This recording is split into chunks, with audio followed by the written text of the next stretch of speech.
este tema estamos en comunicación con Nicolás Pertierra, economista del Centro de Estudios Económicos y Sociales Scalabrini Ortiz, videollamada desde Buenos Aires. Muchas gracias por atendernos. Bienvenido.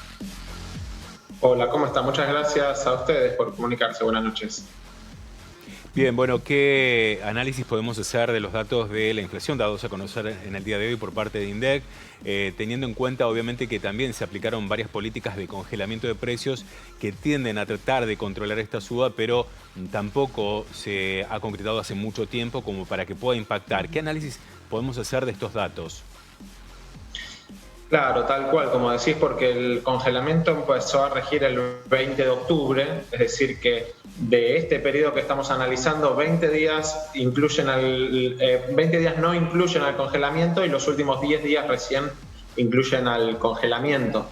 Igual está claro, por lo que mostraban recién de los rubros, que no es solo una cuestión de alimentos y bebidas, que hay cuestiones importantes en prendas de vestir, indumentaria, en materia de salud también, medicamentos y medicina prepaga, que son importantes a tener en cuenta, ¿no? Me parece que solo la cuestión de alimentos y bebidas, obviamente es una cuestión muy sensible porque es la cuestión más difícil de sustituir, algo de consumo popular cotidiano indispensable, pero el problema inflacionario claramente tiene también componentes en otros rubros.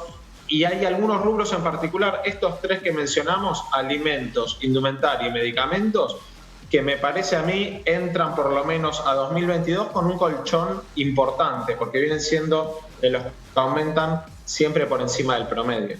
Teniendo en cuenta que el acumulado, la inflación acumulada de este 2021 ya alcanza el 40%, ¿cuál es el impacto? ¿Cómo se mide el impacto en el poder adquisitivo de los trabajadores?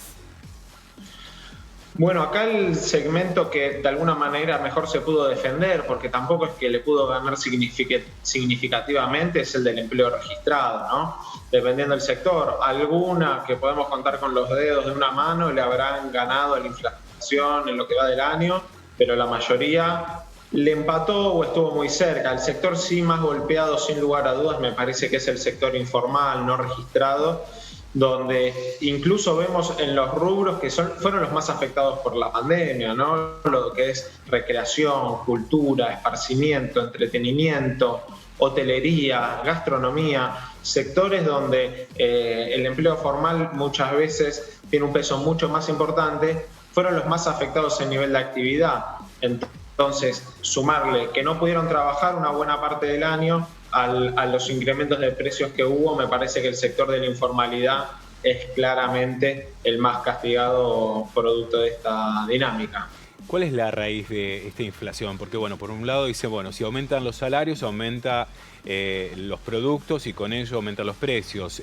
Por otro lado, el gobierno ha dicho, bueno, que hay que aumentar la cantidad de producción y no producir poco a precio muy caro. Lo estacional, ¿cuál es la raíz? ¿Hay cuestiones especulativas? ¿Es un problema ya casi del ADN de la República Argentina? ¿Cómo podemos entender la dimensión y las características de la inflación en la Argentina? Sí, yo creo que no es algo, digamos, del ADN genético, pero sí que está muy incorporado, ¿no? Y eso no es menor en los efectos económicos. Básicamente, hoy cualquiera tiene una expectativa de inflación para el año que viene, sin conspirar, sin atacar a nadie, digamos, del 40-50%. Entonces, ¿qué pasa, por ejemplo? Una pequeña peluquería, digamos, un negocio que no tiene insumos importados, que no depende del dólar, pero que tiene que pagar el año que viene un alquiler que seguramente sea el 40-50% más alto que este año.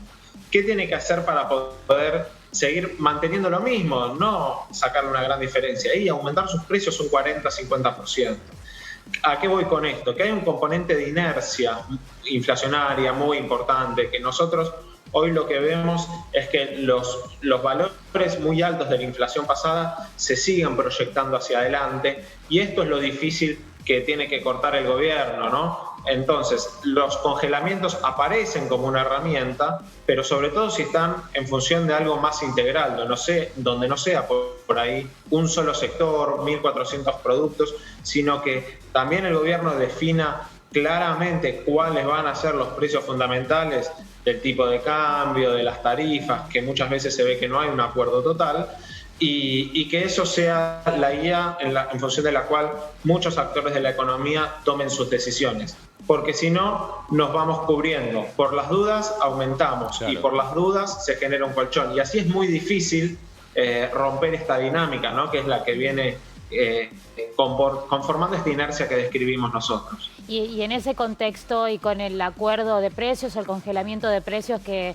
se ha anunciado del Gobierno Nacional y que está vigente, ¿qué puede pasar con la inflación de este mes y si va a tener un impacto importante o no para los argentinos?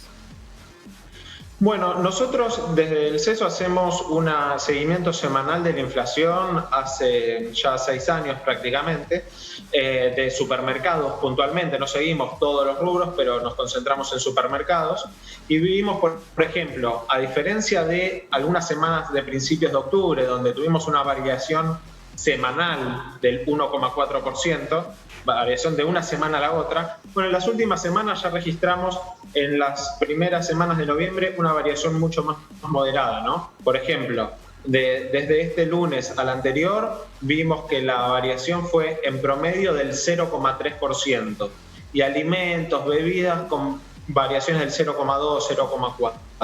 Son valores mucho más moderados que los que se vio el mes pasado. Ya en noviembre va a regir completamente el congelamiento. Eso me parece que va a tener un impacto en lo que es alimentos y también algunos rubros. Por ejemplo, en la salud venía impactando muy fuerte el 9% de las prepagas que se había acordado para septiembre, octubre, y ya en noviembre eso no debería estar más vigente, así que me parece que algunos rubros le va a dar un respiro.